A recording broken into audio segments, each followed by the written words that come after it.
Welcome to today's What Will Move the Market show. I'm your host Prem. It's Monday, February 2nd, 2026, and here is everything you need to know as the markets open for today. Wall Street wrapped up last Friday with a cautious tone as investors digested President Trump's announcement of Kevin Warsh as his nominee for Federal Reserve Chair. The S&P 500 dropped 0.4%, closing at 6,939. The Dow Jones fell 0.4% to 48,892. The Nasdaq Composite took the hardest hit, sliding 0.9% to 23,462. The big story wasn't just the equity weakness, it was the chaos in precious metals. Gold plummeted 11% in its largest single-day dollar decline ever, while silver crashed a staggering 31%, its worst day since 1980. The US dollar surged its biggest one-day gain since May, adding pressure to commodities across the board. On the winner's side, Tesla popped 3.3% despite earlier weakness, while Apple held steady with a slight 0.5% gain as earnings beat expectations. The broader sentiment shifted from cautious to jittery as markets weighed what a Warsh nomination means for interest rate policy going forward. Turning to Asian markets, the picture is decidedly mixed ahead of our opening. The Nikkei 225 in Japan actually bucked the trend, gaining 1.13% to trade around 54,043. A positive sign that not all of Asia is stuck in risk-off mode. Hong Kong's Hang Seng faced headwinds, slipping 0.25% to 27,146. The Shanghai Composite fell 0.96% to just under 4,720, weighed down by the stronger dollar and global monetary policy uncertainty. And here's the crucial bit.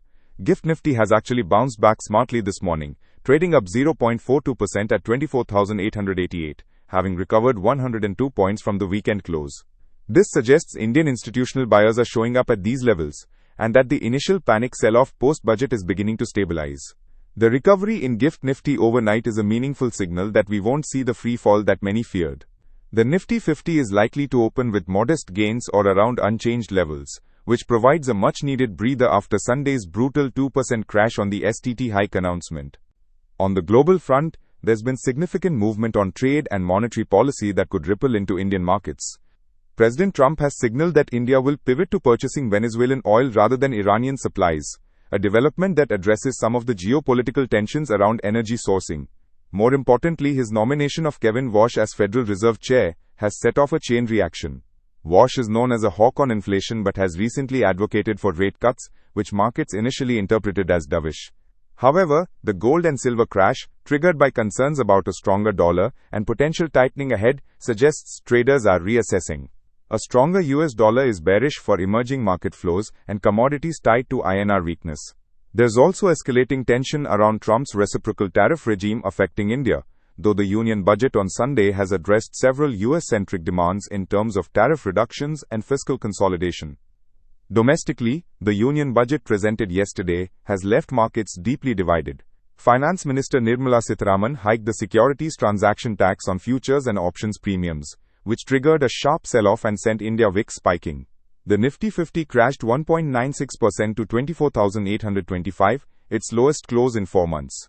While the budget maintained fiscal consolidation and boosted capex for growth, the STT surprise spooked derivatives traders who were not expecting such a move.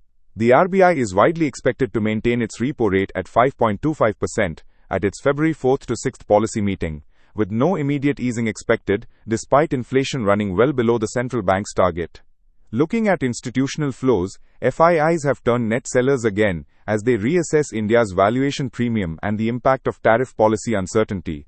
DIIs have provided some support, but the net pressure remains decidedly negative. From a technical perspective, the Nifty 50 has decisively broken below its previous support zone of 24,900 to 25,450. However, the GIFT Nifty bounce this morning suggests that 24,800 could hold as a near-term support floor.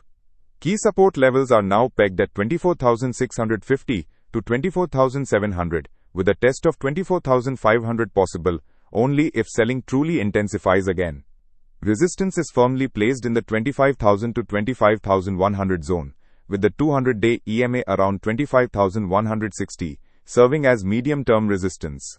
Bank Nifty is faring slightly better, with support anchored at 58,300 to 58,500. A move above 59,500 would be needed to signal a reversal of the recent bearish trend. On the commodity front, Crude oil closed Friday at $63.11 per barrel, down 3.99%. That's a meaningful decline amid concerns over global growth and demand. Gold tumbled 4.35% to $46.82 per ounce. Absolutely brutal given it was near record highs just days before. Silver got hammered even worse, crashing 32% to $82.48 per ounce, marking a generational washout in precious metals. Natural gas, often overlooked, is down a severe 16.78% as global energy dynamics shift. The common thread across all commodities is a resurgent US dollar and expectations of slower global growth. For Indian equities, lower crude is positive for our oil import bill, but the stronger dollar pressures the rupee and makes imported inflation more expensive. As traders set up for today's session, the tactical tone has shifted from yesterday's panic to cautious optimism. The GIFT Nifty recovery tells us that deep value hunters and DIIs are actively supporting the market at these levels. The post-budget volatility is likely to persist, but the worst of the panic selling may be behind us. The STT hike will continue to dampen derivatives trading volumes, particularly in monthly expiries, so expect lower liquidity in hedging strategies. The tariff uncertainty surrounding Trump's next moves on India also keeps investors selective. Here's the game plan. If Nifty can hold above 24,850, we could see a grind higher toward 25,000, where medium-term sellers will test the resolve of any bounce. Use any strength into the 25,000 to 25,100 zone to book profits, but don't aggressively short into weakness until we break below 24,700. The GIFT Nifty stability this morning is a green light to be slightly constructive, but stay nimble and watch the first hour of trading for volume and institutional participation signals. Stay tuned for the evening wrap and send in your questions to our podcast inbox. Subscribe to this podcast to hear US every morning and join our community for deeper market insights and investment ideas. This is Prem, signing off. See you at the close.